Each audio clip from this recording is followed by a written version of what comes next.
এই বারবার মাইক ধরে কেন? এ কি পয়সা খেলো নাকি মুনাফিকদের? না, মাইক ঠিক করো, তারপর বয়ান হবে। কি ওরা বারবার মাইকটা ধরে কেন? একবার সেট হলে তার ধরার দরকার নাই। তো তোমরা মাইকের কাছে কারা বসে আছো? যাও, দূরে যাও। আপনারা তো জানেন না, বাতিলপন্থীরা সব জায়গায় মাইকম্যানকে পয়সা দিয়ে মাইক নষ্ট করে। কোথাও তার কেটে দেয়, কোথাও মাইকম্যানকে পয়সা দিয়ে সাউন্ড কমিয়ে দেয়। এতে আমরা মানসিকভাবে বিপর্যস্ত হয়ে যাই, কথা বলায় স্বাচ্ছন্দ্য বোধ করি না। মাইক তো ভালো ছিল, এটা ধরার কি দরকার ছিল জিজ্ঞেস করেন। বোঝা যায় দাল মে কুছ কালা है। আপনারা যারা দাঁড়িয়ে আছেন চেষ্টা করুন না বসার। আপনারা যারা দাঁড়িয়ে আছেন আল্লাহর ওয়াস্তে বসে যান। এটা কোনো মেলা নয়, খেলা নয়, সার্কাস নয়, ওরস নয়, এটা কোরআন কারীমের মাহফিল। আদব রক্ষা করতে পারলে থাকুন, নতুবা আপনি বিদায় নিতে পারেন। আর আমি স্বেচ্ছাসেবকদের বলবো পর্যাপ্ত বিছানা প্যান্ডেলের বাইরেও রেখে দিতে, যেন মানুষ বসতে পারে। আমরা যারাই এসেছি কেবলমাত্র আল্লাহ ও তার রসুল মুহাম্মদ সাল্লাল্লাহু আলাইহি সাল্লামের রেজামন্দি হাসিল করার জন্য এসেছি। যতক্ষণ বসে থাকবেন আল্লাহর কোরআনকে কেন্দ্র করে, আপনাদের ঈমানের নূর বাড়তেই থাকবে। আল্লাহ পাক কোরআন কারীমে ইরশাদ করেছেন, ওয়া ইযা তুলিয়াত আলাইহিম আয়াতুহু যাদাতুহুম ঈমানাও ওয়া আলা রাব্বিহিম ইয়াতাওয়াক্কালুন। আল্লাহ রাব্বুল আলামিন বলেন, মুমিনগণের সামনে যখন কোরআন কারীমের তেলাওয়াত হয়, কোরআনের তেলাওয়াত তাদের ঈমানকে বহুগুণ বাড়িয়ে দেয়। আর একটু পর যখন হাত তুলে মুনাজাত করবেন, সেটা হবে তওবা। ঈমান আর তওবা যখন এক হয়, আকাশ ও জমিনের বরকতে সব দরজা খুলে যায়। আল্লাহ পাক কোরআন কারীমে ইরশাদ করেছেন, ওয়ালাউ আন্না আহলাল কুরআ আমানু ওয়াত্তাকাউ লাফাতাহনা বারাকাতিম মিনাস সামাই ওয়াল আরদ। যদি জনপদের মানুষগুলো ঈমান আনয়ন করত এবং তওবা করত, আল্লাহ বলেন আমি আকাশ ও জমিনের বরকতে সব দরজা তাদের জন্য উন্মুক্ত করে দিতাম। তাহলে আমরা আজকের মাহফিলে এসেছি, রহমতও পাবো, বরকতও পাবো। বাড়ি যাব শিশুর মতো নিষ্পাপ বেগুনাহ হয়ে। খুশি বেশি হন নাই? আরেকবার আলহামদুলিল্লাহ। আমি আজকে কোরআন কারীম সূরা আত-তাহরিম থেকে আপনাদের সামনে 9 নম্বর আয়াতটি তেলাওয়াত করেছি। কোন সূরা বলুন তো? সূরা আত-তাহরিম। খুব সংক্ষেপে এই আয়াতকে কেন্দ্র করে আপনাদের ইহকালীন কল্যাণ এবং পরকালীন মুক্তির জন্য দিক ও নির্দেশনামূলক কিছু কথা বলবো।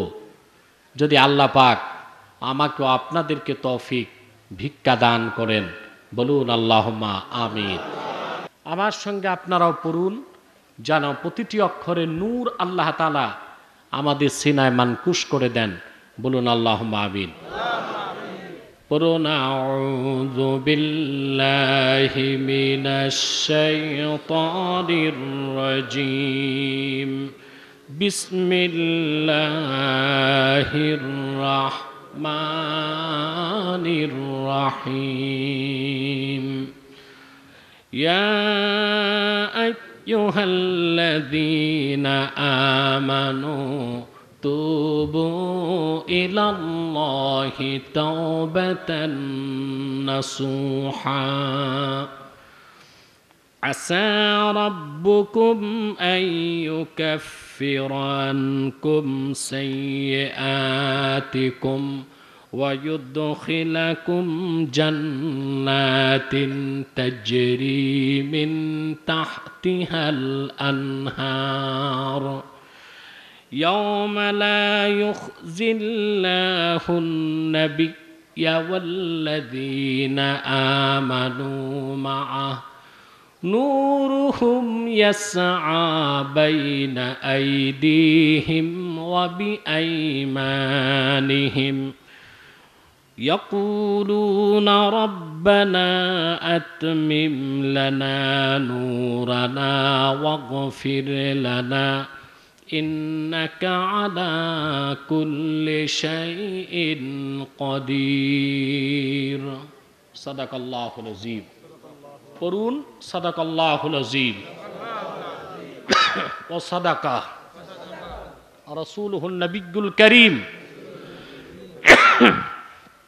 ওয়া নাহনু আলা যালিকা মিনাশ শাহিদিন ওয়াশ শাকিরিন ওয়াল হামদু লিল্লাহি রাব্বিল আলামিন। আরেকটা বালিশ রাখ। আল্লাহ পাক কোরআন কারীম সূরা আত-তাহরীমে আপন হাবিব মুহাম্মদ সাল্লাল্লাহু আলাইহি সাল্লামের উপর অবতীর্ণ কোরআন কারীমে তাবৎ বিশ্বের মুমিনগণকে ডাক দিয়ে বলেন, ইয়া আইয়ুহাল্লাযীনা আমানু, হে বিশ্বাসীগণ, তুবু ইলাল্লাহি তাওবাতান নাসুহা, তোমরা মহান আল্লাহর কাছে তওবায়ে নাসুহা করো। কি করো? আমরা অনেকে মনে করি নাসুহা কোনো মেয়ের নাম। না, এটা কোনো মেয়ের নাম নয়। এই মেয়ের তওবার নাম নাসুহার তওবা নয়। এটা মূর্খ, জাহেল, কোরআন সম্পর্কে নিরতিশয় অজ্ঞ কিছু বক্তা এইরকম গল্প আবিষ্কার করেছে বাংলাদেশে। নাসুহা বলা হয় তওবাতাম মাকবুলা লা তুরাদ্দু, এমন তওবা যা করলে আল্লাহর ফেরত দেন না, সাথে সাথে কবুল করেন। ওই তওবার নাম তওবায়ে নাসুহা। আজকে এই বিষয়ে কিছু কথা আমরা শুনব। তওবা আল্লাহর পক্ষ থেকে মানব জাতির জন্য অনেক বড় একটি নেয়ামত। পৃথিবীর প্রথম মানুষটির মাধ্যমেই তওবার সিলসিলা আল্লাহ পাক জারি করেছেন, ঠিক কিনা? সেই কথা কোরআন কারীম সূরা বাকারাতে আল্লাহ তাআলা তুলে ধরেছেন। হযরত আদমকে আল্লাহ তাআলা তৈরি করলেন জান্নাত। কোথায়? জোরে বলেন। এটি তো কোরআনের শিক্ষা। প্রচলিত বিজ্ঞানের একটি অংশ বলে মানুষের সৃষ্টি বানর থেকে। নওজবিল্লাহি মিন যালিক। গোটা মানবতাকেই তারা বুলণ্ঠিত করেছে বানর থেকে মানুষের অস্তিত্ব প্রমাণ করে। আর মানুষ ও মানবতার মর্যাদা দিয়েছে আল্লাহর কোরআন, ঠিক কিনা? মানুষের অস্তিত্ব হয়েছে জান্নাতে। কোথায়? আদম আলাইহিস সালামকে আল্লাহ জান্নাতে তৈরি করলেন। কিছুদিন পর তিনি বেহেশতে একাকিত্ব অনুভব করলেন। একা ভালো লাগে না। আল্লাহ পাক তার মনের ভাষণা বুঝলেন, তিনি একজন সঙ্গী চান। কি চান? ফাআলকাল্লাহু আলাইহিন নাওম, আল্লাহ তাকে ঘুম পাড়ায় দিলেন। ঘুমের মধ্যেই আল্লাহ পাক অপারেশন করে তার বাম পাজরের হাড্ডি নিয়ে তার স্ত্রী হাওয়াকে বানায় দিলেন। সুবহানাল্লাহ। আল্লাহ পাক আদমকে ডাক দিয়ে বললেন, وَقُلْنَا يَا آدَمُ اسْكُنْ أَنْتَ وَزَوْجُكَ الْجَنَّةَ وَكُلَا مِنْهَا رَغَدًا حَيْثُ شِئْتُمَا وَلَا تَقْرَبَا هَذِهِ الشَّجَرَةَ فَتَكُونَا مِنَ الظَّالِمِينَ। আল্লাহ পাক বলেন, আমি আদমকে ডেকে বললাম, আদম, তুমি এবং তোমার স্ত্রী পরমানন্দে জান্নাতে বসবাস করো, যা খুশি তা প্রাচুর্যের সাথে খাও। সুবহানাল্লাহ।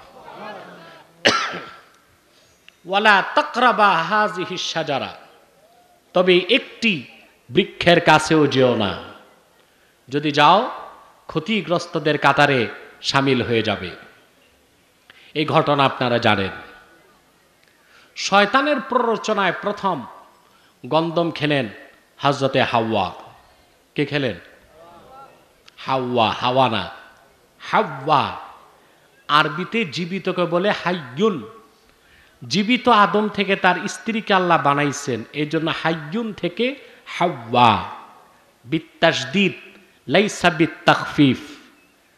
বুঝেন নাই? কথা বলে না, জিটাও ঠিক মতো বলেন। আমার কথা বোঝা যাচ্ছে? এরপরে স্ত্রীর প্ররোচনায় হযরত আদম আলাইহিস সালাম খেলেন, ঠিক কিনা? তারপর কি হলো? আল্লাহ পাক দুজনের পোশাক কেড়ে নিলেন। বেহেশতে তারা উলঙ্গ হয়ে গেলেন। ইমাম ফখরুদ্দিন রাজি তাফসিরুল কবিরের মধ্যে লেখেন, আল্লাহ রাব্বুল আলামিন তাদের দুজনের পোশাককে কেড়ে নিলেন।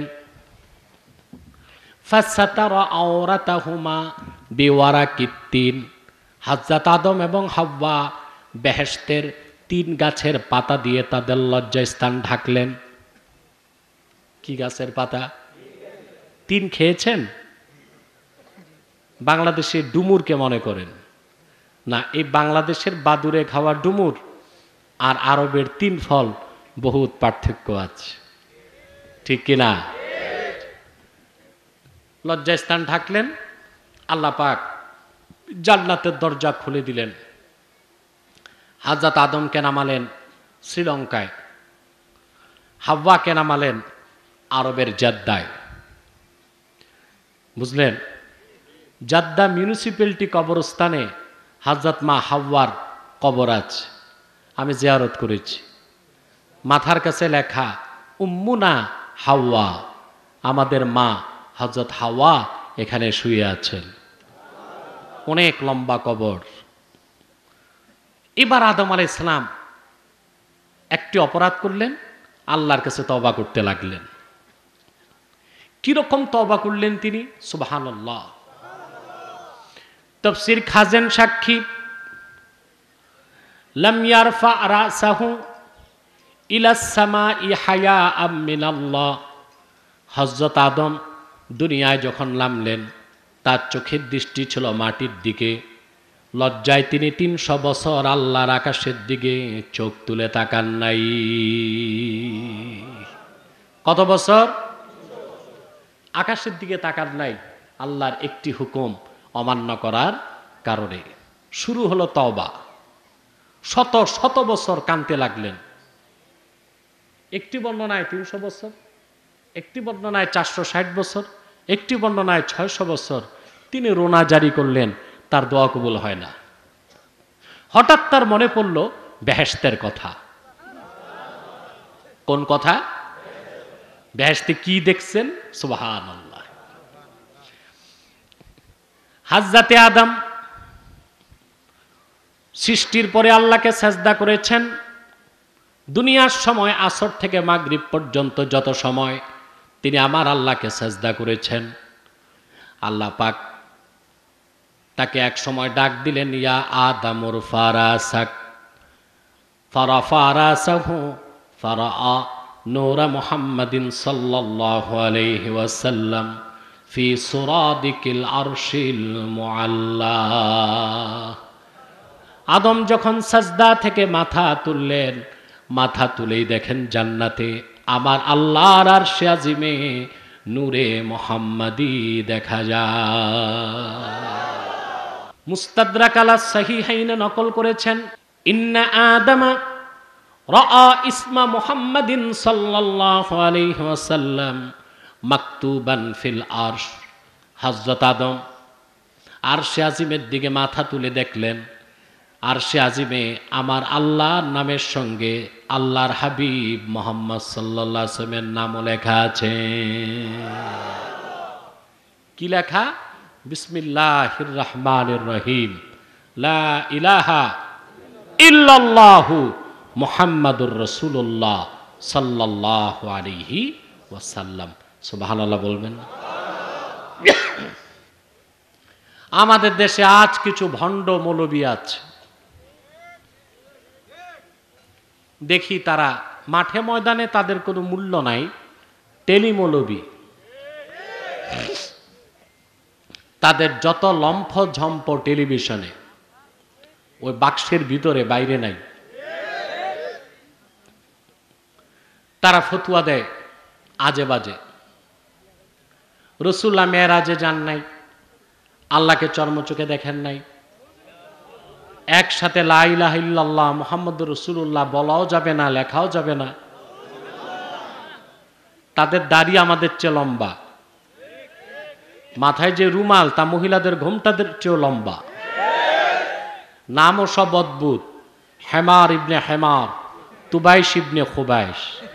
এই ফতুয়া দিয়ে উম্মতের মধ্যে একটা ফাটল সৃষ্টি করছে তারা। আল্লাহ তাআলা তাদের ফিতনা থেকে বাংলাদেশকে রক্ষা করুক। আদম আলাইহিস সালাম যখন আরশে আজিমে আল্লাহর নূর দেখলেন, আল্লাহর হাবিবের নূর, আর আল্লাহর হাবিবের নাম লেখা আল্লাহর নামের সাথে, জিজ্ঞেস করলেন, আল্লাহ মুহাম্মদকে, যাকে এত ভালোবাসছো, এত মর্যাদা দিছো? আল্লাহ পাক জবাব দিলেন, শোনো আদম মুহাম্মদকে, লাউলাহু লামা খালাকতুকা ওয়ালা সামাআন ওয়ালা আরদা। মুহাম্মদ হলেন তিনি যাকে সৃষ্টি না করলে আমি আল্লাহ আকাশ ও জমিন বানাতাম না, তুমি আদমকেও বানাতাম না। দুনিয়ায় এসে তওবা যখন কবুল হয় না, হযরতে আদম আলাইহিস সালাম এবার রাসূলুল্লাহর ওসিলা ধরে আল্লাহর কাছে হাত তুলে তওবা করলেন। অনেকে মনে করে ওসিলা ধরা শিরক। ওসিলা দুই প্রকার। কয় প্রকার? একটা ওসিলা তাআব্বুদিয়া আর একটা ওসিলা সাবাবিয়া। একটা ওসিলার সম্পর্ক ইবাদতের সাথে, ওইটা শিরক। যে ওসিলা ধরতো মুশরিকরা। কারা? আল্লাহ পাক আপন হাবিবকে বলেছেন, ওয়ালা ইন সাআলতাহুম মান খালাকাস সামাওয়াতি ওয়াল আরদা লা ইয়াকুলুন্নাল্লাহ। মুহাম্মদ সাল্লাল্লাহু আলাইহি ওয়াসাল্লাম, আপনি জিজ্ঞেস করুন, তাদেরকে জিজ্ঞেস করুন, মুশরিকদেরকে, এই আকাশ ও জমিন কে সৃষ্টি করেছেন? তারা নির্দ্বিধায় বলবে, যিনি সৃষ্টি করেছেন তিনি আর কেউ নন, তিনি আল্লাহ। ওসিলা কয় প্রকার? এক প্রকার শিরক, আরেক প্রকার জায়েজ। ঠিক কিনা? আলে হাদিস ভাইরা সব ওসিলাকে শিরক বানায় দিস। আমি বিভ্রান্তিটা একটু দূর করে দিচ্ছি। আল্লাহ পাক মুশরিকদেরকে জিজ্ঞেস করলেন, আকাশ জমিন কে তৈরি করেছে? তারা বলেছে আল্লাহ।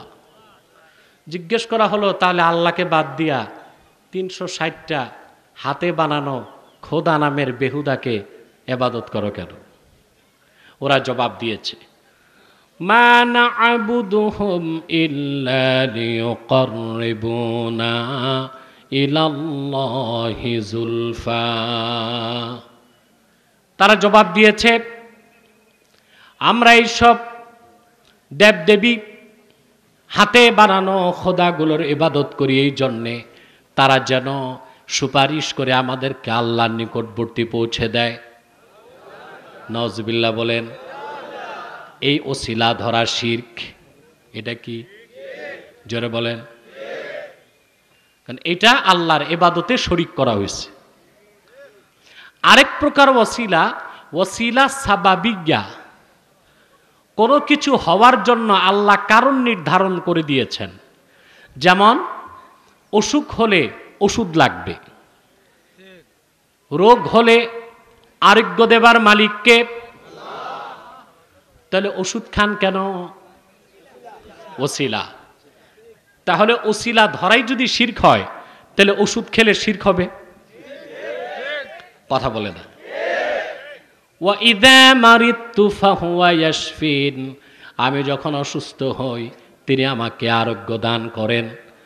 কিন্তু আল্লাহ পাক রোগ থেকে মুক্তির জন্য ওষুধকে সাবাব বানায় দিয়েছেন। সেজন্য ওষুধকে গ্রহণ করা ওসিলা, এটা ওসিলা সাবাবিয়া। এটা জায়েজ না না জায়েজ? জায়েজ। জায়েজ। সন্তান দেবার মালিককে। তাহলে বিয়ে করেন কেন? ওসিলা ধরাই যদি শিরক হয়, তাহলে আহলে হাদিস ভাইদের বিয়ে শাদী বন্ধ করতে হবে। সন্তান দেবার মালিককে। বিয়ে করলেই সন্তান হবে এটার তো কোনো গ্যারেন্টি নাই, তবে আল্লাহ এটা সিস্টেম করে দিয়েছেন। ঠিক কিনা বলেন? এক নাদান তার পীরের কাছে গেছে, বলে हजरत मेरे लिए बतौर खास दुआ करिए कि अल्लाह ताला मुझे एक नेक फरजंद अता फरमाए। আমার জন্য খাস দোয়া করেন, আল্লাহ পাক যেন আমাকে একটা নেককার ছেলে সন্তান দান করে। পীর সাহেব দোয়া করে দিস। এক বছর পরে গেছে পীর সাহেবের কাছে, হযরত দোয়া তো কবুল হয় নাই। भाई तुम शादी कर चुके? বিয়ে করছো? না হি हजरत शादी तो नहीं किया। बोले ना বিয়ে তো করি নাই। उल्लू का पट्टा, शादी नहीं किया बच्चा कैसे होगा? সন্তান দেবার মালিককে। বিয়ে করা ওসিলা। এটা কি শিরক? তাহলে ওসিলা কয় প্রকার? এক প্রকার ওসিলা আল্লাহর ইবাদতে শরীক করা, ওইটা শিরক, যেটা মুশরিকরা করত। আরেক প্রকার ওসিলা আল্লাহ পাক সাবাব বানায় দিয়েছেন, যেমন রোগ হলে ওষুধ খাওয়া, সন্তানের জন্য বিয়ে করা, ক্ষুধা লাগলে ভাত খাওয়া, ঠিক কিনা বলেন? আল্লাহ পাক দোয়া কবুলের জন্য, তওবা কবুলের জন্য আমার আখিরি নবী মুহাম্মদ সাল্লাল্লাহু আলাইহি সাল্লামের ওসিলা ধরাকে সাবাব বানায় দিয়েছে। এটা শিরক নয়, এটা জায়েজ, ঠিক কিনা বলেন? আদম আলাইহিস সালাম আল্লাহকে ওসিলা ধরলেন তার হাবিবের। আদম আলাইহিস সালাম আল্লাহকে ডেকে বললেন, আল্লাহুম্মা ইন্নী আতাওয়াসসালু ইলাইকা বিওয়াসিলাতি হাবিবিকাল মুহতারাম নবিকাল খাতিম মুহাম্মদ সাল্লাল্লাহু আলাইহি ওয়াসাল্লাম। আয় আল্লাহ, শত শত বছর তওবা করলাম, তওবা কবুল হয় নাই। আজকে তোমার আখিরি নবী, তোমার সবচেয়ে প্রিয় বান্দা মুহাম্মদ সাল্লাল্লাহু আলাইহি সাল্লামের ওসিলা ধরে তওবা করলাম, আমাদের তওবা কবুল করে নাও। শত শত বছর আমার আল্লাহ জবাব দিলেন না, এবার জবাব দিয়ে দিলেন। আকাশ থেকে ওহী এসে গেল, আল্লাহর পক্ষ থেকে জবাব চলে আসলো। সুবহানাল্লাহ বলেন। কিভাবে জবাব আসলো?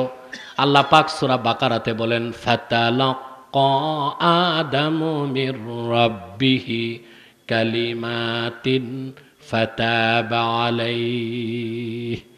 মুহাম্মদ সাল্লাল্লাহু আলাইহি সাল্লামের ওসিলা ধরে আল্লাহর কাছে তওবা করার কারণে আল্লাহর পক্ষ থেকে তওবার কিছু শব্দ আদমের অন্তরে আল্লাহ পাক জাগায় দিলেন।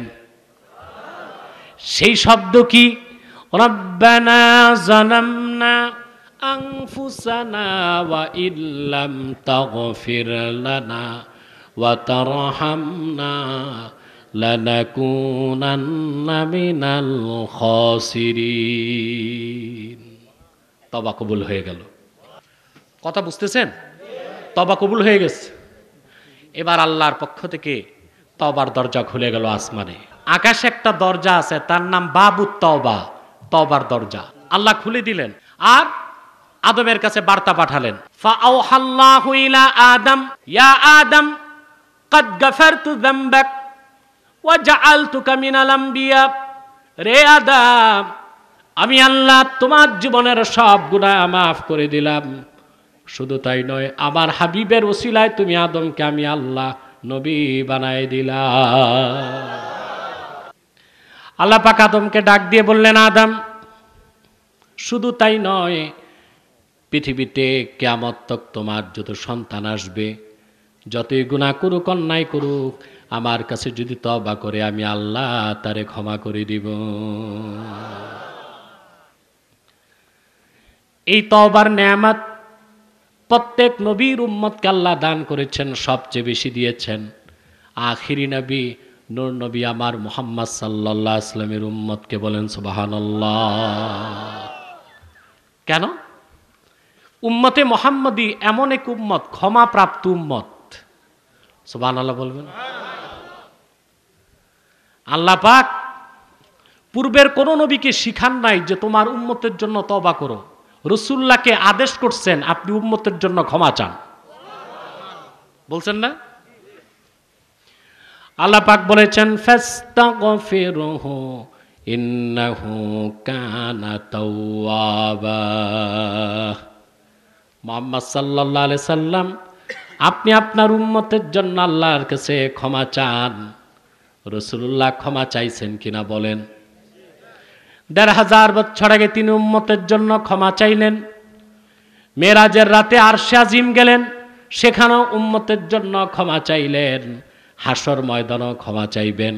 শুধু তাই নয়, জান্নাতুল ফেরদাউস রওজা মোবারকে আরাম করতেছেন, উম্মতের জন্য ক্ষমা চাইতেছে। বিশ্বাস হয় না এই কথা? সুনান বাজ্জারের হাদিস, আল্লাহর হাবিব ইরশাদ করেছেন, তুরাজু আলাইয়া আমালুকুম, আমার উম্মত তোমাদের প্রত্যেক আমল আমি রসুলের সামনে তুলে ধরা হবে। ফামা রাআইতু মিন খাইরিন ফাহামিদুল্লাহ আলাই, যখন আমি দেখব তোমরা উম্মত ভালো কাজ করছো, আমি আল্লাহর শুকরিয়া আদায় করব। ওয়ামা রাআইতু মিন শাররিন ফাস্তাগফারতুল্লাহ লাকুম, আর যখন দেখব তোমরা গুনার কাজ করছো, আমি রসুল জান্নাতুল ফেরদৌস রওজা মোবারক থেকে আল্লাহর কাছে তোমাদের জন্য গুনাহ মাফের দোয়া করব। সুবহানাল্লাহ, সুবহানাল্লাহ। এই জন্য এই উম্মতের নাম উম্মাতুম মারহুমাতুম মাগফুরা, আমরা ক্ষমাপ্রাপ্ত উম্মত, আমরা রহমত প্রাপ্ত উম্মত। বলেন সুবহান। খুশি আছেন? এই উম্মত যত গুনাহ করুক আল্লাহ ওয়াদা করছেন তওবা করলে মাফ করে দিবেন।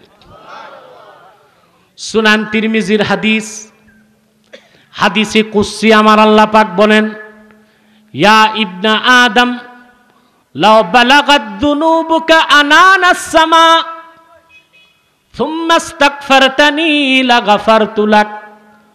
ওরে বনি আদম, তোমার গুনাহ যদি জমে জমে আকাশের মেঘমালা পর্যন্ত পৌঁছে যায়, তারপর তুমি যদি ক্ষমা চাও, আমি আল্লাহ তোমার জীবনের সব গুনাহ মাফ করে দিব।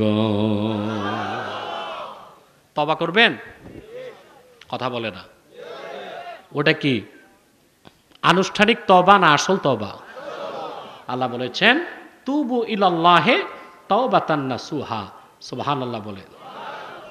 তোমরা আল্লাহর কাছে বিশুদ্ধ তওবা করো, যে তওবা আল্লাহ ফেরত দেন না। ওই তওবার জন্য 3টি শর্ত আছে। বলবো? তওবার শর্ত কয়টা? জোরে বলেন। মুখস্থ করেন। 1, আইয়ুকলিআ আনিল মাসিয়া, গুনাহ ছাড়া। গুনার মধ্যে থেকে তওবা করলে কোনোদিন তওবা কবুল।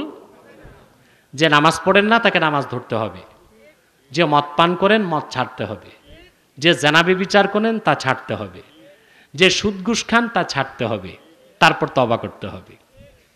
2 নম্বর শর্ত, ওয়া আইয়াজআমা আল্লা ইয়াউদা ফিহা আবাদা। দ্বিতীয় শর্ত তওবার, যা আপনাকে ওয়াদা করতে হবে আপনি যে গুনাহ থেকে তওবা করলেন সেই গুনাহ আর করবেন না। 3 নম্বর হচ্ছে আন-নাদামা, অনুশোচনা। এটা তওবার মূল। আপনি যে গুনাহ করেছেন বিগত কালে, সেই গুনাহের জন্য আপনাকে অনুশোচনার আগুনে দগ্ধ হতে হবে। এই 3 শর্ত পূরণ করে তওবা করবেন, সেই তওবার নাম তওবায়ে নাসুহা। আপনার পাহাড় সমান গুনাহ আল্লাহ পাক মাফ করে দিবেন। কয়টা শর্ত?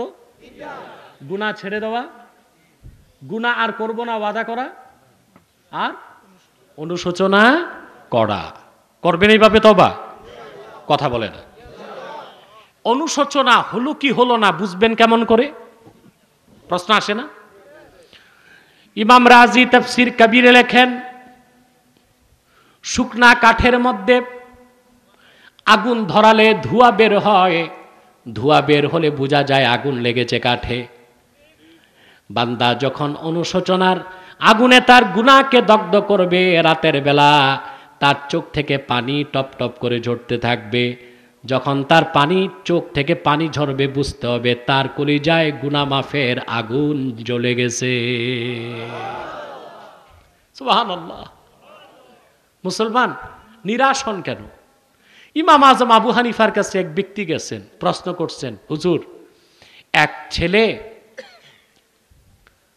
মদ পান করছে, এক ছেলে তার মার সাথে জেনা করছে, তারপর মাকে কতল করছে, তারপর মায়ের মাথার খুলিতে মদ পান করছে। এরকম গুনাহগারকে আল্লাহ মাফ করবেন? ইমাম আজম বলেছেন, হ্যাঁ, সেও যদি তওবা নাসুহা করে আর তা কবুল হয় আল্লাহ মাফ করে দিবেন। এইরকম একজন গুনাহগার এই মাঠে আছে? কথা বলেন। তো নিরাশ হন কেন? নিরাশ হবার কিচ্ছু নাই।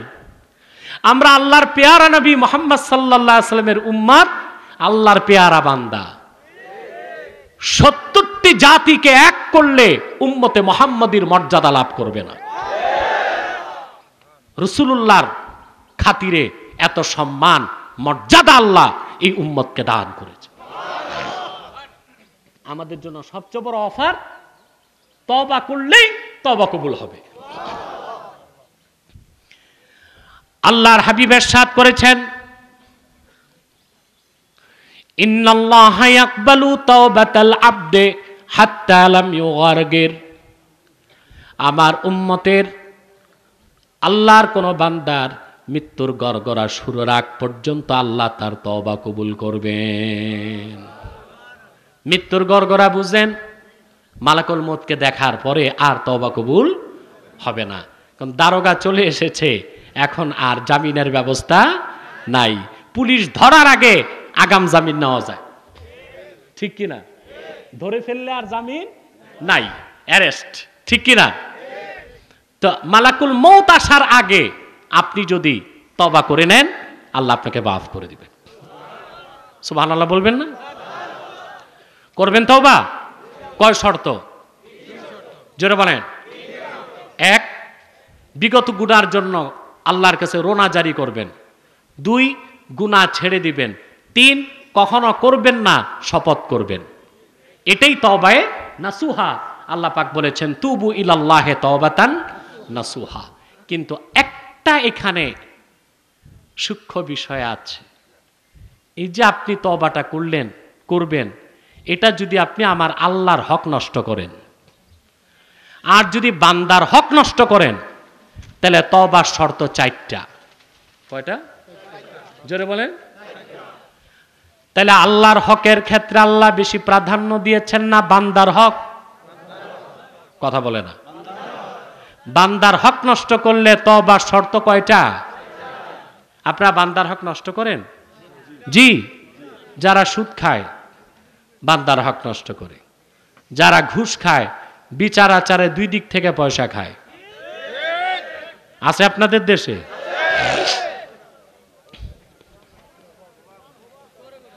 আজকে তো সমাজটাই ভাবি নষ্ট হয়ে যাচ্ছে। দেখা যায় অনেক মসজিদ কমিটিতে, মাদ্রাসা কমিটিতে সুদখোর আর ঘুষখোর পদ নিয়ে বসে আছে। যদি সুদখোর আর ঘুষখোরকে মসজিদ আর মাদ্রাসায় বড় পদে বসান, সমাজের কোনো পরিবর্তন হবে না। যে মসজিদের সভাপতি সুদখোর, ইমাম সাহেব মিম্বরে এতিমের মতো বসেই থাকবে, কথা বলতে পারবে না, ঠিক কিনা? আপনাদেরকে এগুলো খেয়াল করতে হবে। সুদখোর সবচেয়ে খারাপ, সমাজের সবচেয়ে বড়, করোনার চেয়ে মারাত্মক ভাইরাস হচ্ছে সুদখোর।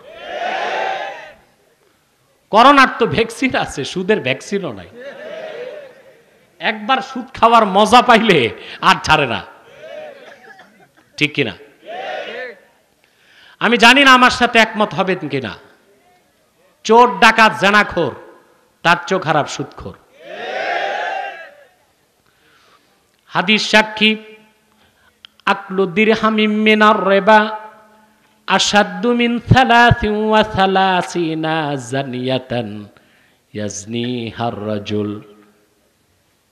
1 দিরহাম সুদ খাওয়া 33 বার জিনা করার চেয়ে বড় গুনাহ। আরব আমিরাতের 1 দিরহাম বাংলাদেশের 22 টাকা। এই 22 টাকা পরিমাণ সুদ খেলে 33 বার জিনা করার চেয়ে বড় গুনাহ হবে। 33 বার জিনা করার চেয়ে বড় গুনাহ 1 দিরহাম সুদ খাওয়া। তা আপনারা বলেন, চোর ডাকাত জেনাখোর তার চেয়েও খারাপ সুদখোর। গরু চোরকে সভাপতি বানান মসজিদ মাদ্রাসায়, পঞ্চায়েত কমিটির, কথা বলে না। নাকি গরু চোর পাইলে মেরে ফেলেন? মেরে ফেলেন না? সমাজটাকে ঠিক করতে হলে নামাজি আল্লাহওয়ালা পরহেজগার মানুষগুলোকে প্রতিষ্ঠিত করুন। সুদ খেলেন, বান্দার হক নষ্ট করছেন। ঘুষ খাইছেন, বান্দার হক নষ্ট করছেন, ঠিক কিনা? আপনি বড় অফিসার, ফাইল ঠেকায়া কলমের খোঁচায় 10,000 টন খেয়ে ফেলছেন। এখন মরার আগ দিয়া তওবা করবেন, উপায় কি? বান্দার হক কি করবেন? প্রশ্ন আসে? হ্যাঁ, দেখেন না অনেক সচিব আমলা কামলা শেষ বয়সে দাড়ি টাড়ি রেখে সুফি দরবেশ হয়ে যায়? সারা জীবন খাইতে তো আর কম খায় নাই। কথা বলেন। বাংলাদেশের সমস্ত উন্নয়ন, সুনাম, অগ্রগতিকে ধ্বংস করে দিচ্ছে চরিত্রহীন দুনিয়াদার স্বৈরাচার দুর্নীতিবাজরা। দেখেছেন এক দুর্নীতিবাজ ৩,৫০০ কোটি টাকা ভারতে পাচার করেছে। এরকম বহু দুর্নীতিবাজ বাংলাদেশে আছে। বাংলাদেশের সুনামকে যারা ক্ষুণ্ণ করে দিচ্ছে। যেদিন বাংলাদেশে দুর্নীতি থাকবে না, দক্ষিণ এশিয়া নয়, দক্ষিণ পূর্ব এশিয়ায় সবচেয়ে ধনী রাষ্ট্র বাংলাদেশ হবে ইনশাআল্লাহ। সেটা সময়ের ব্যাপার মাত্র। কারণ এখনই আমরা উপমহাদেশে সবচেয়ে ধনী। পাকিস্তান, ভারতের চেয়ে আমাদের আয় বেশি। জিডিপি, আমাদের বার্ষিক আয় এখন $1830। আলহামদুলিল্লাহ। কিন্তু আমাদের এই উন্নতি, আমাদের এই সুনামকে ধুলির সাথে মিশায় দিচ্ছে কতিপয় দুর্নীতিবাজ, আমলা কামলা। ঠিক কিনা বলে? এখন আপনি এই যে জনগণের টাকা মেরে খাইলেন, শেষ জীবনে তওবা করবেন 3 শর্তে হবে না। চতুর্থ শর্ত, যাদের হক নষ্ট করছেন হক ফেরত দিতে হবে। এখন একজন সচিব কিভাবে হক ফেরত দিবে? তাকে তো সংবাদ সম্মেলন করতে হবে। ভাই সাহেব, 2010 থেকে 20 এই মেয়াদে আমি ত্রাণ মন্ত্রণালয়ের সচিব ছিলাম। আমি মোটামুটি 700 থেকে 800 কোটি টাকা বাম পকেটে নিছি। আপনার আল্লাহর রাস্তে আমারে মাফ করে দেন।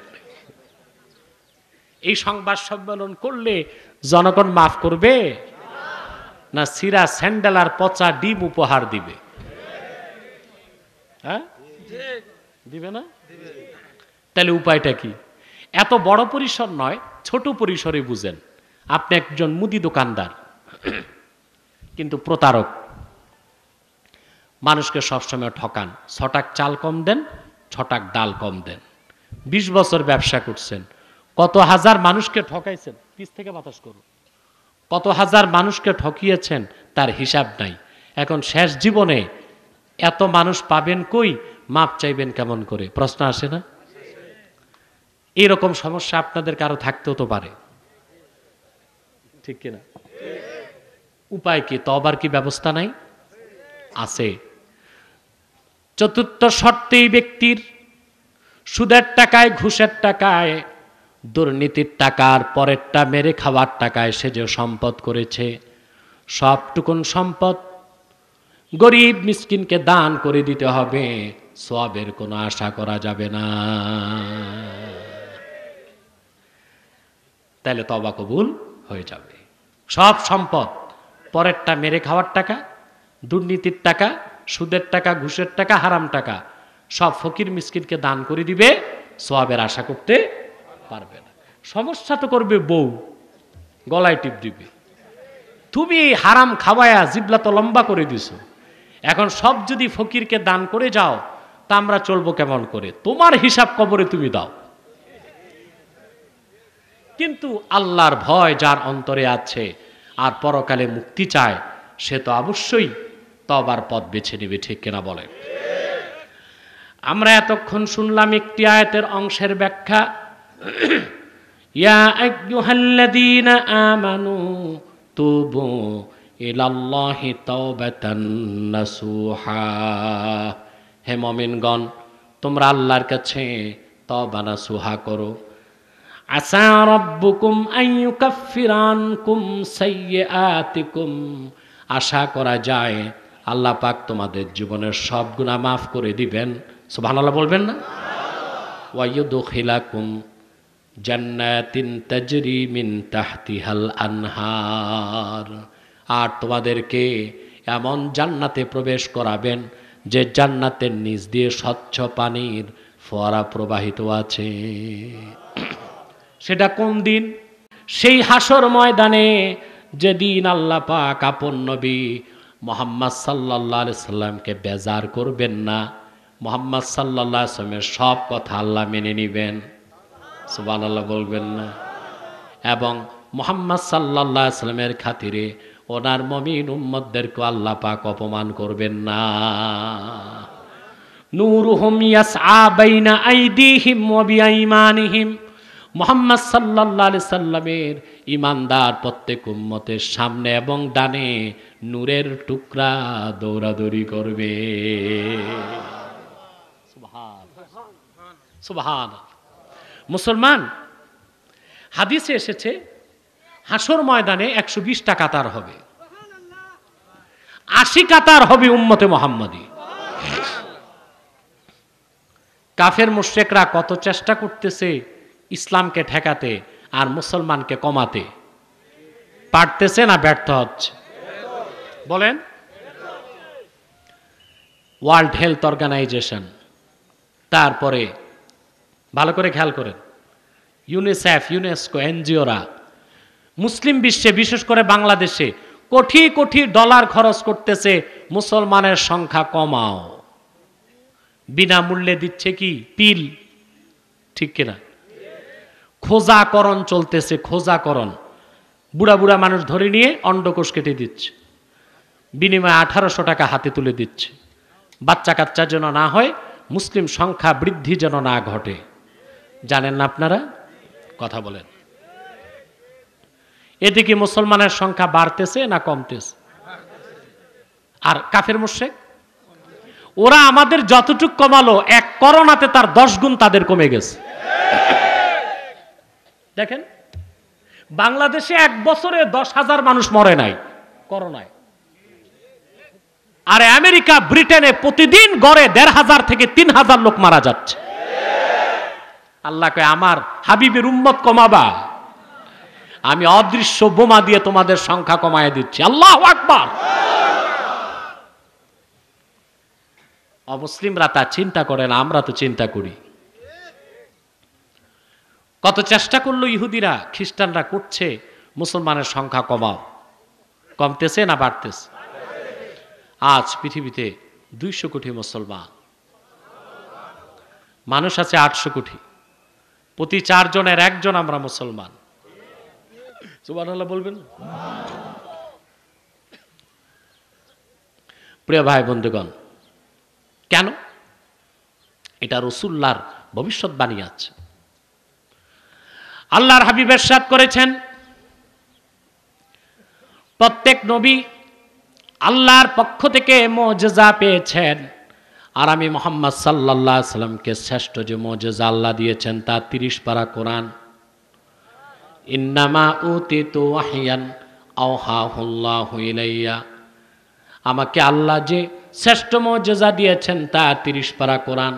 আমি আশা করি কোরআনের বরকতে কাল কিয়ামতে আমার উম্মতের সংখ্যা সবচেয়ে বেশি হয়ে যাবে। আর ইসলাম ও মুসলমানের সবচেয়ে বড় শত্রু ইহুদিদের সংখ্যা দিন দিন কমতেছে। সারা দুনিয়া এখন ইহুদি আছে 57 লাখ। কত? কত লাখ? 57 লাখ। কিন্তু পাগলা কুত্তা কয়েকটাই যথেষ্ট একটি পরিবেশ নষ্ট করতে, ঠিক কিনা? 57 লাখ ইহুদি সারা দুনিয়াকে অস্থির করে রেখেছে। আমার দোয়া করতে মন চায় হিটলারের জন্য। তার জীবনের সবচেয়ে ভালো কাজ 60 লক্ষ ইহুদিকে ইউরোপ থেকে ডিলিট করে দিয়ে গেছে। ধন্যবাদ হিটলারকে, দোয়া তো করতে পারি না, ঠিক কিনা? ইহুদি জাতিটাই একটা অভিশপ্ত জাতি, ঠিক কিনা? প্রিয় ভাই বন্ধুগণ, তাহলে মুসলমানের সংখ্যা বাড়তেছে না? হাসরে 120টা কাতার হবে, 80 কাতার হবে উম্মতে মুহাম্মাদী। সুবহানাল্লাহ বলবেন। আল্লাহর হাবিব ইরশাদ করেছেন, হাসর ময়দানে আমি আমার উম্মতদেরকে চিনব। সুবহানাল্লাহ। কিভাবে রাসূলুল্লাহ চিনবেন? 2টা করে সিগনিফিকেশন থাকবে। আমার বন্ধুরা, আজ আফসোস হয় ওহাবি সুন্নি ঝগড়া। আগে মুসলমানই তো হয় নাই, এদের তো ইমানটাই নাই, এত বড় বড় শিরক করতেছে। আগে তো মুসলিম, তারপর না ওহাবি সুন্নি। এরা না সুন্নি না ওহাবি না ইহাবি না উহাবি, কুছবি নাহি, শিরকে আকবার করতেছে। এরা ইমানই তো নাই, সুন্নি তো পড়ে, এ তো সিন্নি খাওয়ার জন্যই। কত বড় ভণ্ড, তারা গান গায় আল্লাহর ধন আল্লাহ নবীকে দিয়ে দিচ্ছেন, নবীজির ধন খাজা বাবাকে দিয়ে দিচ্ছেন, আল্লাহ হয়ে গেছেন গায়েব। আল্লাহর একটা সিফতকে অস্বীকার করা হয় নাই। আল্লাহ বলেছেন ওয়া হুয়া মাআকুম আইনামা কুনতুম, তিনি তোমাদের সাথেই আছেন তোমরা যেখানে থাকো। এখন এই যে বলল আল্লাহ গায়েব হয়ে গেছেন, আল্লাহ যে মওজুদ এবং হাজির, এই সিফতকে অস্বীকারের কারণে তার ঈমান নষ্ট হয়ে গেছে না? মৌলবী আবার বলে আমি ছোট মানুষ, ফোন করে আমারে সংশোধন করলেই তো হতো। ছোট বাচ্চাও যদি আগুন ধরায় দেয় কাপড়ে, আগুন তো লেগে যায়, আগুন নিবাতে তখন তো পানি ঢালতেই হবে। আমরা পানি ঢালতেছি, সংশোধনের চেষ্টা করছি, এখনো সময় আছে, তোমরা তওবা করে নাও। মনে রাখবেন নামাজকে বাদ দিয়ে সুন্নি হবার কোনো সুযোগ নাই, সালাতকে বাদ দিয়ে সুন্নি হবার সুযোগ নাই। তাহলে নামাজ পড়বেন, যারা ঈমানের সাথে নামাজ পড়বেন রাসূলুল্লাহ প্রথম তাদেরকে চিনবেন। 2 নাম্বার সিগনিফিকেশন আল্লাহ কোরআনে বলে দিয়েছেন, নূরুহুম ইয়াসআ বাইনা আইদিহিম ওয়া বিআইমানিহিম। মুহাম্মদ সাল্লাল্লাহু আলাইহি সাল্লামের প্রত্যেক উম্মত হাসর ময়দানে তাদের সামনে এবং ডানে নূরের টুকরা দৌড়াদৌড়ি করবে। আপনাদের প্রত্যেকের সামনে এবং ডানে নূরের এক একটা টুকরা দৌড়াদৌড়ি করবে। আপনারা যে রাসূলুল্লাহর উম্মত ভিআইপি পারছেন, এটা আল্লাহ হাসরে দেখায় দিবেন। এরপর আল্লাহ পাক বলেন ইয়াকুলুনা রাব্বানা আতমিম লানা নূরানা ওয়াগফির লানা ইন্নাকা আলা কুল্লি শাইইন কাদির। মুনাফিক যারা, তাদেরকেও প্রথমে নূর দেওয়া হবে, পরে কেড়ে নেওয়া হবে, কারণ মুনাফিকরাও তো কাফের। মুমিনরা ভয় পেয়ে যাবে, তাদের নূর কেড়ে নেওয়া হলো, আমাদেরটাও কি কেড়ে নেওয়া হবে? তখন তারা আল্লাহর কাছে হাসরে ফরিয়াদ করতে থাকবে, রব্বানা আতমিম লানা নূরানা, আয় আমাদের রব, তুমি আমাদের নূরকে কেড়ে নিও না, তা পরিপূর্ণতা দান করে দাও। ওয়াগফির লানা, আমাদের জীবনের গুনাহ মাফ করে দাও। ইন্নাকা আলা কুল্লি শাইইন কাদির, নিশ্চয়ই তুমি আল্লাহ সর্বময় ক্ষমতার অধিকারী। আমি যা বললাম তা বুঝতে পেরেছেন? আমল করবেন ইনশাআল্লাহ। প্রিয় ভাই ও বন্ধুগণ, যে কথাগুলো বললাম এই কথাগুলোর উপর আমল করার চেষ্টা করবেন, পারবেন তো ইনশাআল্লাহ? যদি তওবা ঠিক মতো করতে পারেন, তওবা যদি ঠিক মতো করতে পারেন, আশা করা যায় জীবনের সব গুনাহ আল্লাহ তাআলা মাফ করে দিবেন। করবেন তো ঠিক মতো? বলেন আল্লাহুম্মা আমিন। প্রিয় ভাই বন্ধুগণ, আমি এবার বিদায় লগ্নে আমাদের প্রিয় সংগঠন তাহরিকে খাতমে নবুয়ত বাংলাদেশের পক্ষ থেকে আপনাদেরকে কিছু আবেদন করছি। আপনার এখানে বিভিন্ন দলের লোক আছেন, আছেন না? দলাদলি আছে, মারামারি। এখানে কি এক মাসলাকের লোক না সব মাসলাকের লোক? এক দলের লোক না সব দলের লোক? তাহলে বোঝা যায় আল্লাহর কোরআনকে কেন্দ্র করে ঐক্য সম্ভব, ঠিক কিনা? ইসলামের মৌলিক স্বার্থে আমরা ঐক্যবদ্ধ হয়ে যাব। মাসলাকগত দ্বন্দ্ব থাকতেই পারে, তরিকাগত দ্বন্দ্ব থাকতেই পারে, দলগত দ্বন্দ্ব থাকতেই পারে, ঠিক কিনা? বাংলাদেশে অনেক দলের লোক আছে, অনেক ধর্মের লোক আছে, আছে না? হিন্দুরা আছে না? তারা যে ধর্মকর্ম পালন করে আমরা বাধা দিই? বরং আমার দৃষ্টিতে বাংলাদেশে যত নিরাপদ হিন্দুরা ভারতে এত নিরাপদ না। আমাদের সরকার তাদের নিরাপত্তা দিচ্ছে, আর বাংলাদেশের মুসলমান পরম সহিংসু, ঠিক কিনা? তারা নীরবে তাদের ধর্মকর্ম পালন করার সুযোগ পাচ্ছে। কিন্তু তারা কি মুসলিম পরিচয় আছে না অমুসলিম? বৌদ্ধরা আছে না? হ্যাঁ, হিন্দুরা আছে না? খ্রিস্টানরা আছে না? তাদের ক্ষেত্রে আমাদের কোনো বক্তব্য আছে? তারা তাদের ধর্মকর্ম পালন করে। কিন্তু বাংলাদেশে একটি অমুসলিম সম্প্রদায় আছে যাদের একমাত্র কাজ মানুষকে ধোঁকা দিয়ে কাফের বানানো, সেটা হলো কুখ্যাত কাদিয়ানী সম্প্রদায়। নিঃসন্দেহে তারা অমুসলিম এবং কাফের। তাদেরকে যারা কাফের বলবে না তারাও কাফের, কারণ তারা আল্লাহর আখিরি নবী মুহাম্মদ সাল্লাল্লাহু আলাইহি সাল্লামকে আল্লাহর শেষ নবী হিসেবে বিশ্বাস করে না। চিল্লায় বলেন নাউজুবিল্লাহ। এর জন্য তারা কি?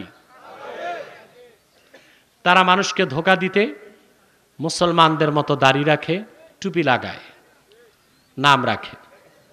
তাই বলে কি তারা মুসলমান হবে? দাড়ি রাখলে কেউ যদি মুসলিম হতে পারত, তো রবীন্দ্রনাথ ঠাকুরের চেয়ে বড় মুসলমান কে হইত? টুপি লাগাইলে মুসলমান হওয়া যায়? মহাত্মা গান্ধী টুপি লাগাইতো, জানেন? মুরব্বীরা দেখছেনও মনে হয়। মহাত্মা গান্ধী আসছিল তো বাংলাদেশ, 3 মাস নোয়াখালীতে ছিল, 3 মাস। আমি চিন্তা করছি এত বড় রাজনীতিবিদ 3 মাস নোয়াখালীতে কেন থাকলো? তথ্য পাইছি, নোয়াখালীতে এক হিন্দু মহিলার প্রেমে পড়ে গেছিল। এতে মহাত্মা তার রাজনীতি ভুলে গেছিল। তবে অবশ্যই প্রেম প্রীতি সীমানা অতিক্রম করলে চলবে না। ও দেখছেন না, এক খেলোয়াড় খেলার মাঠে ছক্কা মারতে মারতে আরেক ব্যাটার বউ ছক্কা মেরে দিচ্ছে।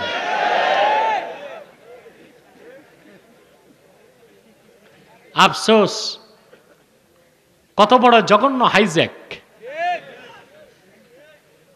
খেলোয়াড়কে বলবো খেলার মাঠে তুমি ছক্কা মারো, জাতির বাহবা পাও, কিন্তু আরেকজনের সাজানো সংসারে ছক্কা মারলে এই জাতি তোমাকে জুতা পেটা করতে বাধ্য হবে। দ্রুত তুমি যার বউ তাকে ফেরত দাও, আর প্রকাশ্যে জাতির কাছে ক্ষমা চাও, আমার আল্লাহর কাছে ক্ষমা চাও। তোমরা প্রচুর ইউটিউবে এসেছো, এ বক্তব্যগুলোকে আলাদা ক্যাপশন করে ছাড়ো, যেন সে দেখে এবং সংশোধন হয়। প্রিয় ভাই বন্ধুগণ, তো মহাত্মা 3 মাস ছিল নোয়াখালীতে। এর সাথে একটা ছাগল থাকতো মহাত্মা গান্ধীর সাথে। এই ছাগল আবার কয়েকবার লন্ডন ভ্রমণ করছে। সে যেখানে যেত ছাগলটা নিয়ে প্লেনে উঠত। ভাগ্যের নির্মম পরিহাস, মহাত্মা গান্ধীর ছাগল চুরি হয়ে যায় আপনাদের নোয়াখালী জেলার ফেনীতে, আর ওই জায়গার নামই হয়ে যায় ছাগল নাইয়া। মহাত্মা টুপি লাগাইতো, তাতে কি সে তো মুসলিম ছিল না, অমুসলিম ছিল? ঠিক না? ফোয়া বগ্গা, কথা বুঝতেছেন? তারপরে এক শয়তান বোতলে পেশাব করে উপরে লেবেল লাগাই দিয়েছে শরবত। শরবত হবে? তদ্রুপ কাদিয়ানীরা অমুসলিম কাফের, আব্দুল আউয়াল, আব্দুস সামাদ, মোবাশ্বের আলী, কবির চৌধুরী, এসব নাম রাখার দ্বারা তারা মুসলমান হতে পারে না। আমার ভাই বন্ধুগণ, কথা খেয়াল করছেন? আমার ভাইয়েরা, আমার বন্ধুরা, আমার আল্লাহ নূর নবী আমার মুহাম্মদ সাল্লাল্লাহু আলাইহি ওয়াসাল্লামের ইসলাম ও কোরআনের হাজার হাজার হাজার বছর পরে বর্তমান ভারতের কুখ্যাত পাঞ্জাবের কুখ্যাত গুরুদাসপুরের কুখ্যাত কাদিয়ানে ইংরেজ আমলে এক শয়তান নিজকে নবী দাবি করছে। চিল্লায় বলেন নাউজুবিল্লাহ। ওই শয়তানটার নাম রেখেছিল তার বাপ মির্জা গোলাম আহমদ কাদিয়ানী। সাবধান সাবধান, কাদিয়ানের কাজ্জাব, মিথ্যানবতের দাবিদার মির্জা গোলাম শয়তান কাদিয়ানীকে গোলাম আহমদ বলা যাবে না, কারণ গোলাম আহমদ অর্থ আহমদ এর গোলাম। কোন কাফের কোনোদিনও গোলাম আহমদ এর গোলাম হতে পারে না। আর কাদিয়ানের কাজ্জাব ছিল শেষ দরজার কুখ্যাত কাফের। সে গোলাম আহমদ এর গোলাম ছিল না, সে ছিল কুখ্যাত শয়তানের কুখ্যাত গোলাম। কাদিয়ানের কাজ্জাব মিথ্যানবতের দাবিদার মির্জা গোলাম শয়তান কাদিয়ানির উপর গজব এসেছে 1908 সালে। যখন গজব এসেছে, কাদিয়ানের কাজ্জাব মিথ্যানবতের দাবিদার মির্জা গোলাম শয়তান কাদিয়ানি 1908 সালে ধ্বংস হয়ে কুখ্যাত জাহান্নামের কুখ্যাত কুকুরে পরিণত হয়েছে। তার অনুসারীরাও ধ্বংস হয়েছে। বর্তমানে কিছু কাদিয়ানি বাংলাদেশে আছে। ইতিমধ্যে তারা বাংলাদেশে 100টা সেন্টার করে ফেলছে। কতটা? এই সেন্টারগুলোর কাজ মানুষকে ধোঁকা দিয়ে কাফের বানানো। ইসলাম ও মুসলমানের সবচেয়ে বড় শত্রু কাদিয়ানিরা। তাদের নির্মূল করতে সকল মাসলাকের মুসলমানকে, সকল দলের মুসলমানকে ঐক্যবদ্ধ হইতে হবে। তারা মানুষকে ধোঁকা দিয়ে কাফের বানাবার জন্যে নাম পরিবর্তন করে করে মিথ্যা পরিচয় দেয়। কখনো নিজেদের পরিচয় দেয় আহমদী জামাত, কখনো বলে আহমদিয়া জামাত, কখনো বলে আহমদী সম্প্রদায়, কখনো বলে আহমদিয়া সম্প্রদায়, কখনো বলে আহমদী মুসলিম জামাত, কখনো বলে আহমদিয়া মুসলিম জামাত। সাবধান, যত কাদিয়ানি ছিল আছে থাকবে, তারা কেউ আহমদী জামাত নয়, আহমদিয়া জামাত নয়, আহমদী সম্প্রদায় নয়, আহমদিয়া সম্প্রদায় নয়, আহমদী মুসলিম জামাত নয়, আহমদিয়া মুসলিম জামাত নয়। তারা শয়তানি জামাত, কুখ্যাত জাহান্নামের কুখ্যাত কুকুরের দল। আমাদের সকল দলের একটাই দাবি, অনতিবিলম্বে স্বাধীন বাংলায় শয়তান কাদিয়ানীদেরকে রাষ্ট্রীয়ভাবে অমুসলিম ঘোষণা করতেই হবে, করতেই হবে, করতেই হবে। এই দাবি আদায় যদি জানমাল দিতে হয়, কারা কারা প্রস্তুত? হাত তুলে দেখা।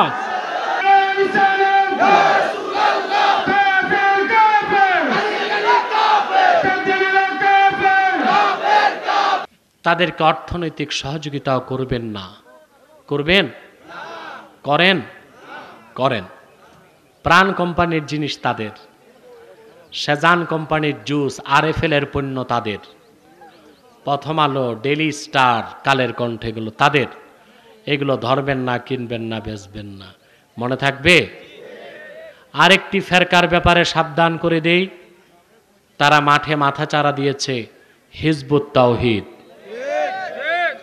এটা একটি বাতিল ফেরকা, মারাত্মকভাবে তারা মাঠে নেমেছে।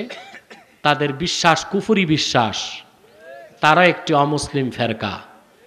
তারা বলে কিয়ামত বলতে কিছু নাই,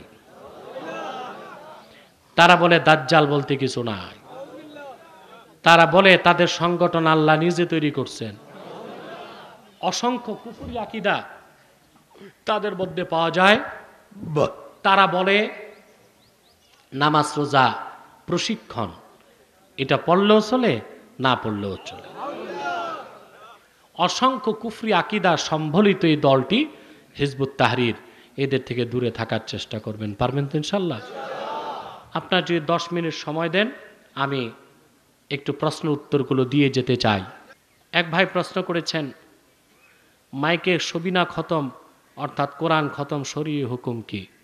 চমৎকার প্রশ্ন করেছেন। আপনাকে প্রশ্ন করি, এখানে যদি ইমাম নামাজ পড়ায় মাইকে, জামাত যদি 1 মাইল পিছনে যায়, 1 মাইল দূরের লোকটি ইমামের আওয়াজ মাইকে শুনে ইক্তেদা করলে সহি হবে না হবে না? হবে। তাহলে বোঝা যায় মাইকের আওয়াজ ইমামের মূল আওয়াজ, মাইক শুধু বড় করে দেয় আওয়াজটা, ঠিক না? আর মাইকে যদি কোরআন তেলাওয়াত করা হয়, তো যিনি তেলাওয়াত করলেন তার মূল আওয়াজটাই তো মাইলকে মাইল ছড়িয়ে যায়। এখন কোরআন তেলাওয়াতের হুকুম কি? আল্লাহ কোরআন পাকে বলেছেন, ওয়া ইযা কুরিয়াল কুরআনু ফাসতামিউ লাহু ওয়া আনসিতু লাল্লাকুম তুরহামুন। যখন কোরআন পঠিত হয় তোমরা মনোযোগ দিয়ে শোনো এবং চুপ থাকো। এখন মাইকে যদি সারা রাত আপনি কোরআন শরীফ পড়েন, তা হাজার হাজার মানুষ কি চুপ থেকে শুনবে না কাজকর্ম করবে? তে মানুষগুলোকে যে ওয়াজিব তরক করালেন, আপনি গুনাহগার হবেন। এর জন্য কোরআন খাতাম মাইক ছাড়া হবে রাতের বেলা।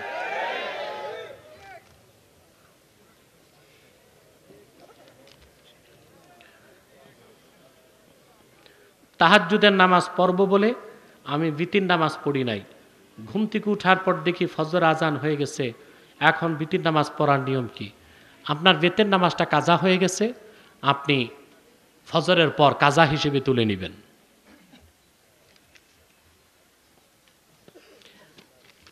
আমি কোনো এক সময় একজন ফেরিওয়ালার কাছ থেকে 50 টাকা কিছু একটা খরিদ করি, তারপর আমি তাকে আর কখনো পাইনি, এবং সে মুসলিম কি হিন্দু তাও জানি না। এখন আমার করণীয় কি? টাকাটা দেন নাই, 50 টাকা ফকিরকে দিয়ে দিবেন, সওয়াবের আশা ছাড়া, তাহলে আপনি আর দাবির নিচে থাকবেন না। আমাদের সমাজে প্রায় সময় দেখি সূর্যগ্রহণের সময় অনেক গর্ভবতী মহিলারা কিছু খেতে চায় না, কোনো কাজ করতে চায় না।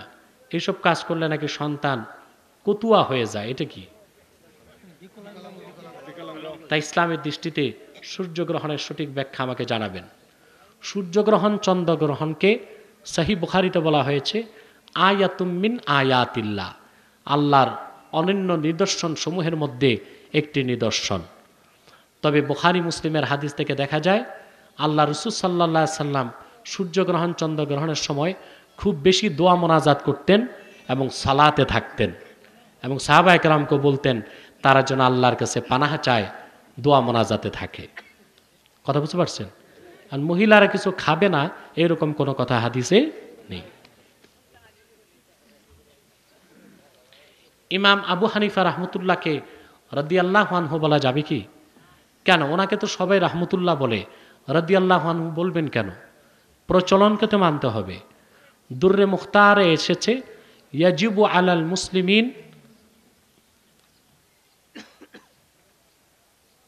ইক্তিদা উত্তাওয়ারুস, ইত্তেবা উত্তাওয়ারুস, মুসলমানদের উপর ওয়াজিব হচ্ছে তাওয়ারুসের অনুসরণ করা, প্রচলন। কথা বুঝতে পারছেন? সাহাবায়ে কেরামের ক্ষেত্রে উম্মত বলেন রাদিয়াল্লাহু আনহু, আউলিয়া কেরামের ক্ষেত্রে বলে রাহমাতুল্লাহ। আমরা এই প্রচলনকে অনুসরণ করব, ঠিক কিনা? প্রচলন কি আমি একটু বুঝাই দিই। 1 টাকার সাথে 8 আনা হলে কি বলেন? 1.5, ঠিক কিনা? 2 টাকার সাথে 50 পয়সা 2.5, 3 টাকার সাথে 50 পয়সা 3.5, তারপর সব সাড়ে সাড়ে সাড়ে, 4.5, 5.5, 6.5, 99.5, ঠিক কিনা? এখন কেউ যদি বলে কেন সব সাড়ে, একটা 1.5 আর 2.5 কেন? আমি বলবো 1.5 বলবো না, আমি বলবো 1.5 আর 2.5। পাগল বলবে না মানুষ? কারণ সে প্রচলনের বিপরীত। ঠিক প্রচলন হয়ে এসছে আউলিয়া কেরামকে রাহমাতুল্লাহ বলা, আমরা রাদিয়াল্লাহু আনহু বলবো কেন? সমাজে কিছু বেদাতি মৌলবী এই ফিতনাগুলো সৃষ্টি করে। এই সেই বক্তার কথা এসেছে যার উত্তর আমি দিয়ে দিছি মূল আলোচনায়।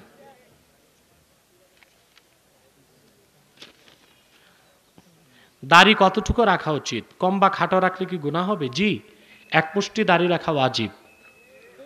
পরিষ্কার বুখারী শরা ফাইজুল বাড়িতে আনোয়ার কাশ্মীর রাহমাতুল্লাহ ব্যাপক আলোচনার পর বলেছেন আম্মা কাতউন ফামা দুনা যালিকা ফাহুয়া হারামুন ইজমাআন, 1 মুষ্টির কম দাড়ি কেটে ছোট রাখা হারাম।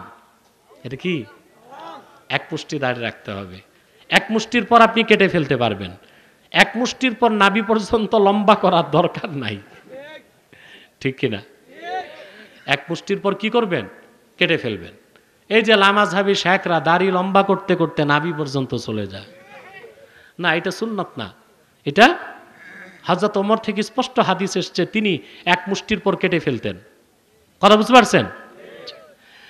দ্বিতীয় কথা, যারা দাড়ি চাষেন তাদেরকে বলবো আপাতত দাড়ি রাখা শুরু করেন, 1 মুষ্টি পরে রাখেন। কারণ দাড়ি ছাটা হারাম, চাষা বড় হারাম।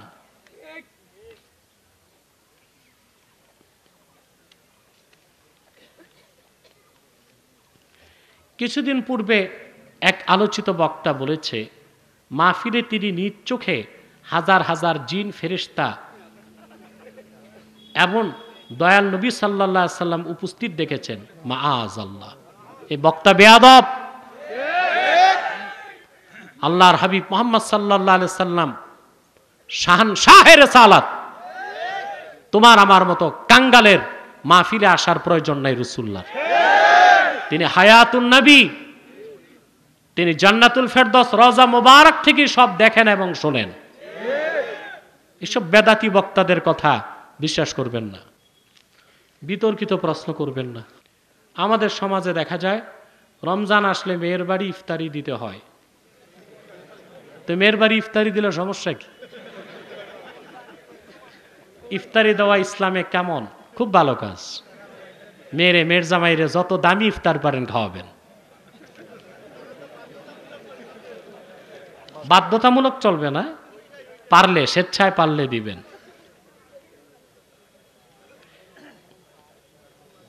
অনেক মসজিদে খুতবা চলাকালীন দান বাক্স চালু করা হয়, এটা হারাম, নাজায়েজ।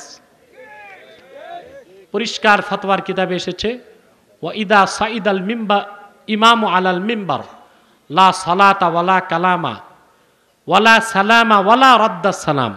ইমাম মিম্বরে বসে যাওয়ার পর, উঠে যাওয়ার পর কোনো নামাজ, দোয়া, সালাম, সালামের জবাব কিছুই চলবে না, সব নাজায়েজ। তো সেখানে দান বাক্স চলা কি জায়েজ হয়? আগে পরে টানাটানি করবেন দান বাক্স।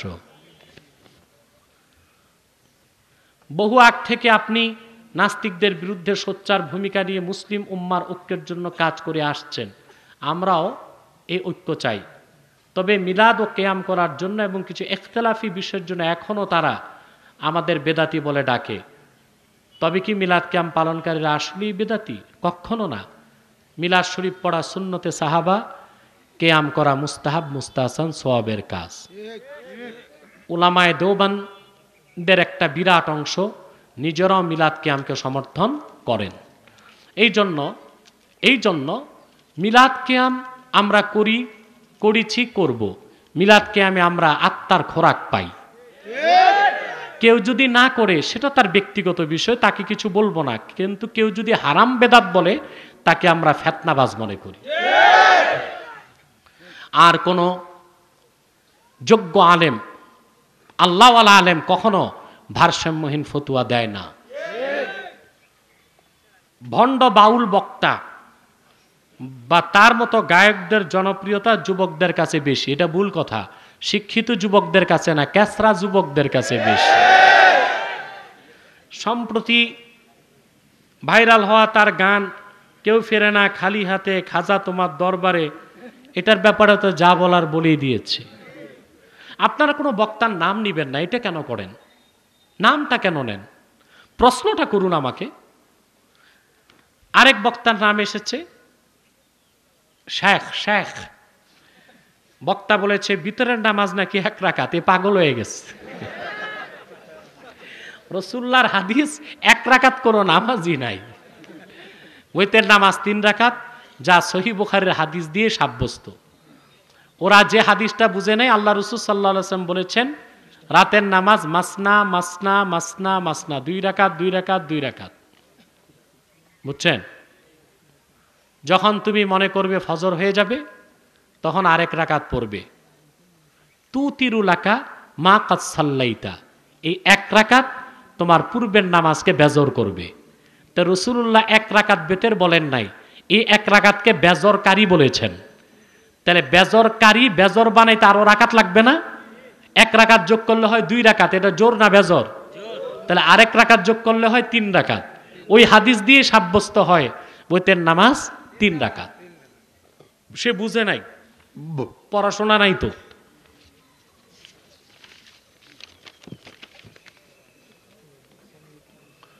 জনপ্রতিনিধিদের দেখা যায় পূজা বা গানের অনুষ্ঠানে যান, বক্তৃতায় খুব জোর গলায় বলেন গান বাজনা আমাদের সংস্কৃতি। তাদের বোঝানো অনেকটাই কঠিন হয়ে পড়ছে। তারা আরও বলে ধর্ম যার যার, উৎসব সবার। এই উক্তি আর গান বাজনা ইসলাম কতটুকু সমর্থন করে? এই কথা যারাই বলেছে তাদের ঈমান নষ্ট করে ফেলেছে, তাদের তওবা করতে হবে। আর গান বাদ্য ইসলামের সম্পূর্ণ নাজায়েজ এবং হারাম।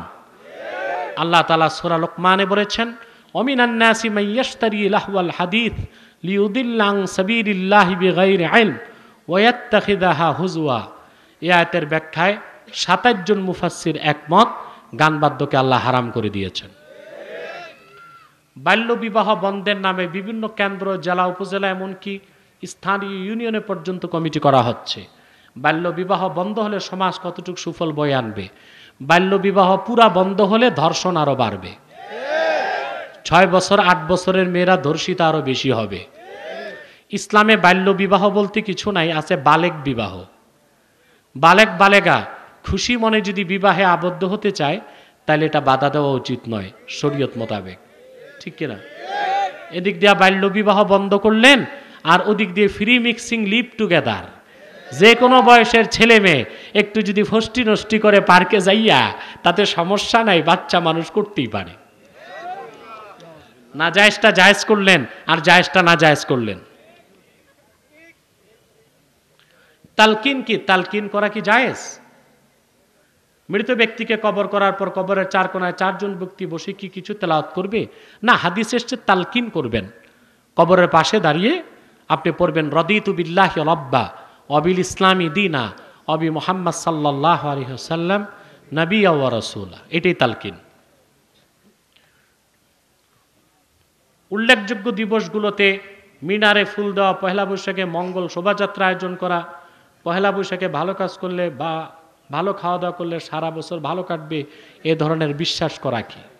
দেখুন, যারা ইমানের সাথে ভাষা আন্দোলনে শহীদ হয়েছে তাদেরকে শ্রদ্ধার সাথে স্মরণ করবেন। পদ্ধতি কি?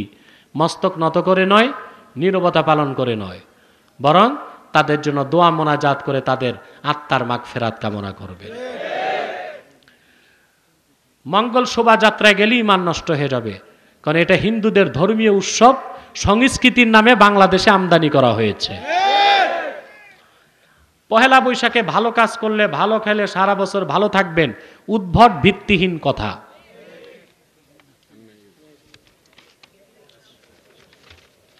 কিছু লোক নিজেকে পীর দাবি করে সাধারণ মানুষকে গোমরা করে, তাদেরকে হাদিয়া তোফা নিচ্ছে, এমনকি পীর তার মুরিদের বাড়ি এলে পীর মহিলাদের সাথে দেখা করতে বেকুল হয়ে ওঠে। অনেক সময় মুরিদকে জিজ্ঞেস করে বসেন, তোমার স্ত্রী কি আসে নাই? নাউযুবিল্লাহি মিন যালিক। এই রকম মহিলা প্রেমিক পীর দেশে আছে, আমি তো জানতাম না। সে যাই হোক, এইসব পীর থেকে দূরে থাকার চেষ্টা করবেন। পর্দা করা ফরজ নারী পুরুষ সবার উপর, ঠিক না? রাসূলুল্লাহ সাল্লাল্লাহু আলাইহি ওয়াসাল্লামকে গায়েব জানতেন? এক কথায় এই উত্তর দেওয়া যাবে না। কেউ যদি বলে আল্লাহ রসুল গায়েব জানতেন না, আর তার বলার উদ্দেশ্য যদি হয় আমরা যেরকম জানি না ওই রকম জানতেন না, তাহলে তার ঈমান নষ্ট হয়ে যাবে। আবার কেউ যদি বলে রাসূলুল্লাহ গায়েব জানতেন, তার বলার উদ্দেশ্য যদি হয় আল্লাহ যেই রকম জানেন ওই রকম জানতেন, তাহলে তার শিরক হবে।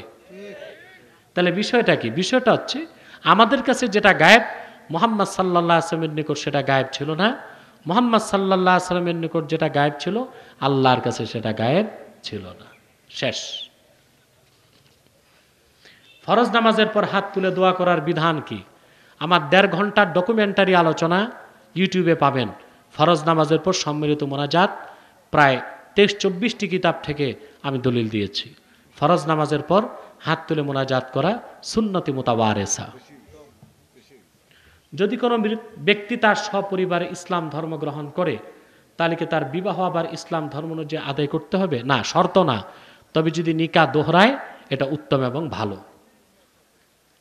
রাসূল সাল্লাল্লাহু আলাইহি ওয়াসাল্লামের হাজির নাজির সম্পর্কে আমাদের সমাজে যে ফিতনা বিদ্যমান রয়েছে, তার সমাধান কল্পে জৌনপুর, বদরপুর, ফুলতলি সহ আহলুস সুন্নাহ ওয়াল জামাতের বহু আলেম বলেছেন যে তারা নবী করিম সাল্লাল্লাহু আলাইহি ওয়াসাল্লামকে হাজির নাজির মনে করেন না।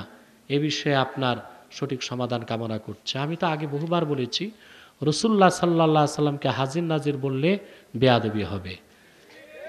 কারণ তোমার আমার মাহফিলে রাসূলুল্লাহর আসার তো প্রয়োজন নাই। আর আমরা সবাই কি পবিত্র? কথা বলে না। তাইলে আমরা কিভাবে এটা আশা করি?